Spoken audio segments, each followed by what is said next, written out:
You may have heard there's just too much crime in Portland. It's not a safe place to live. It's not a good place to move to. But what do the data say about that? The Portland Business Journal just published a report looking at data across 40 of the major metropolitan areas in the United States for the first half of 2022 versus the first half of last year. And what do those data suggest?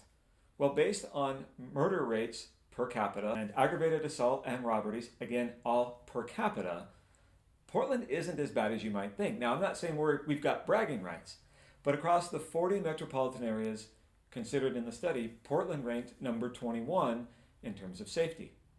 Again, that's not great, but it may not be as bad as you thought, especially if you consider some of the numbers. For the first half of 2022, murder is down across Portland 14.5%. Aggravated assaults are down just 3.3%. Now, robberies is where we struggled. Robberies are up 50.9%. Now, the study that looked at crime across the country for the first half of the year, again, focused only on murder, aggravated assault, and robbery. And how did Portland compare to a few other notable cities? Baltimore, of the cities looked at, ranked last at number 40 for these particular crimes.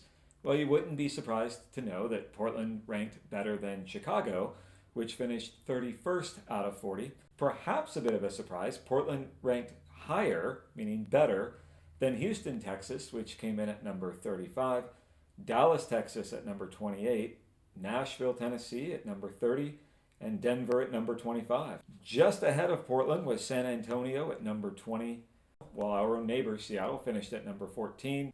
Wichita finished number 13, but I mean, that's great for the 20 people that live in Wichita.